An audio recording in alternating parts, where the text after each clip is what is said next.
actually need both. I go to work every day. I'm, traveling around doing my job. It's great. I know how to do it. I'm competent at it because my left brain is working properly. I know how to get where I'm trying to go and do what I'm trying to do. I can write my speeches and my columns and books, etc. But I got to know why, which is that I want to do something good for the world. I want to support the people that I love. I want to glorify God. That's what I want. That's the why side. And that originates on the right side of our brains. And furthermore, all the things we really care about are not the analytical things. The things that we care about are not the physical, they're the metaphysical. That's what we really care about. So I'll give you an example. A big left brain question is, how does my car work? I actually don't know. I don't have the slightest idea, right? It's a car, right? But I could know because I could actually get a book, or I could, get a guy and come teach me, or I could watch a bunch of YouTube videos. And that's knowable because those are complicated left brain questions. My marriage is a right brain problem. It's completely unsolvable. I have to live with it. I can't figure it out. I will never figure out my marriage. Dude, I've been married 35 years. Before, just, an hour ago, she texts me, I love you. Good luck on the podcast. I'm sure it's true she loves me. Tonight, I could call and she might be completely pissed off at me. I don't know. Yeah, but you did decide to date somebody with Latina blood. That adds a level of complexity, I grant you. Correct. It's like it's a multiplier. She's a big pulsing right hemisphere, right? Sure enough. Yes. But this is the thing. The reason I love my marriage is because it's unsolvable, right? The reason that people want to get a real cat, not a mechanical cat, is because it's alive, and things that are alive are right brain problems, and things that are mechanical are left brain problems. And so what we've done is we've solved life. We've solved life. Everything we're trying to, the engineering, the Silicon Valley set of solutions for everything that we're trying to do that actually pops through the screen at us, that dominates our culture, that increasingly can be simulated and understood through artificial intelligence. All that's doing is it's a curve fit through the messy business of life using these left brain algorithms. And that's not going to get done what we need to get done. It is going to leave us lonelier and more depressed and more anxious. Here's the thing. Your brain knows. So for example, this is one of the reasons that the more pornography people look at, largely young men, because more than 85% of pornography is being consumed by men. Now you're thinking I know what you're thinking, who are the 15%? Old men? No. So is it you? Thank you. Thank you very much. So the more pornography that men look at, the lonelier they get. So in the moment, they feel less lonely and the more satisfied they feel, but the more unsatisfied and the lonelier they actually get because it's a simulation for the experience they're actually seeking. And it's unsatisfactory as a result of that. Mm-hmm. You want actual human connection with another person. That's what you actually want. And you're settling for a two-dimensional simulacrum for it.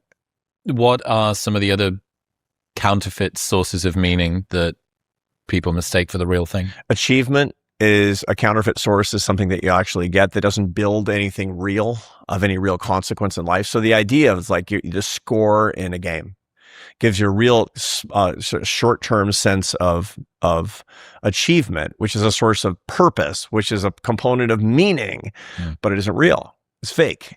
It's counterfeit. It's simulated. And that's one of the reasons that you'll find that you got to do more and more and more and more and more to keep up with it. They used to say, if you really want to have lived a good life, you need to have a son, plant a tree, and write a book. I don't know. I've done all those things. I don't know if I planted a tree. That's what you're missing. I don't have a green thumb. So this is my problem. I need to plant more trees. Yep. But the whole point is that what those things have in common is that they're real.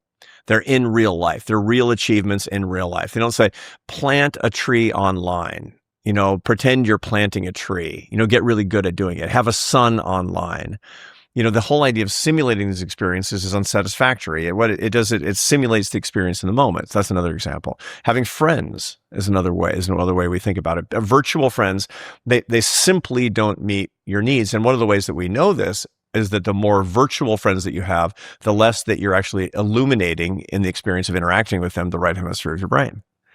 One of the reasons that you don't like to do your show virtually is because you don't have the same experience. And the reason is that you and I are connecting with our right brains right now. You and I are friends. I mean, we text and talk to each other even when we're not doing a show, which is great because we're friends. And we have that texting relationship because we've actually looked at each other in the eyes and had real, no-fooling conversations with each other. And that's how you have to link with other human beings. Otherwise, it's a simulated friendship. It's one of the biggest realizations I had when I was trying to work out what I wanted to do with my life toward the end of my 20s. And I had all of these friends because, shock, horror, in the nightlife industry in the northeast of the UK, there weren't many people that were into the things I was getting into. There weren't many people that had, maybe they'd heard about Sam Harris and they were thinking about doing meditation, or they'd read a bit of Robert Greene and then got stuck after a couple of pages and then were struggling with that and then felt real bad because they couldn't sit still. Like all of these things that I was going through, I was finding it difficult on the front door of a nightclub to find people to resonate with. So I made friends online that were into the same sort of things that I was. And I found that these friends kind of distilled out into two strata of people, even if all that I'd done was, as I was going through a city on a train, stopped off for a 30-minute coffee with someone, that person immediately went into a different bracket of, I've actually met this person. They're real in 3 dimensions. They're real. Yeah. And because your brain actually apprehended that person in a different way. Yeah. What you did was you had an imprint of that person in, flesh and blood in real life, which is, by the way, how the brain was evolved. Our brains are more or less the same size and shape. There's slight physiological differences, but trivial for what we're talking about here, as they were 250,000 years ago in the middle Pleistocene. And during that period, all human beings lived in bands of 30 to 50 individuals who were kin-based and hierarchically related. And that meant that the relationship they had with each other was absolutely paramount, and our brains are wired for in-person relationships. That's one of the reasons that you get oxytocin when you look at somebody in the eyes. You and I have a better conversation when we have this bonding hormone that's actually going through our brains when we're looking at each other in real life. You don't get it through Zoom screens. There's a lot of research on this at this point. You get a different kind of experience when you have the in real life experience. And so one of the things that I do when I'm talking to couples, and my wife and I, we do work, we'll do these marriage retreats, for example. One of the things that we'll do with couples, we'll say, okay, before you go to sleep, you need to stare into each other's eyes. Before you go to sleep, you're lying on the bed, on your sides, looking at each other, stare each other in the eyes for 5 minutes. That's it. That's the prescription, because you want to establish this thing that probably they haven't had for a really, really long time, and that your brain actually needs, so that your brain registers, that's my person. You can't get it any other way. Why is it that meaning can't be simulated? Meaning can't be simulated because meaning is this fundamentally complex right hemispheric experience. And so when the simulation is always on the wrong side of the brain. And so it'll look like it's meaningful, but it isn't, is what it comes down to. It'll feel like in the moment like love, but it isn't. It'll feel like friendship, but it isn't. It's so interesting with this conversation because a lot of people, when I think about how this lands on the internet, there is a kind of cohort of people that will say something like, this is good enough, this is actually as good. There's a disbelief that you actually do need to go into 3 dimensions.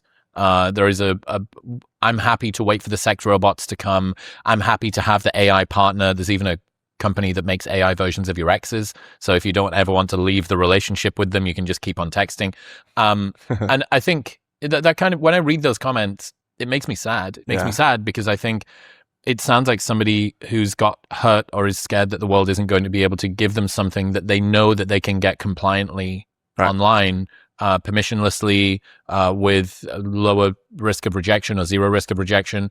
And it makes me sad. But yeah, it's so much of what we're seeing in the modern world is people getting what they want but not what they need. Right. And this is something that people need but don't realize that they want. Yeah.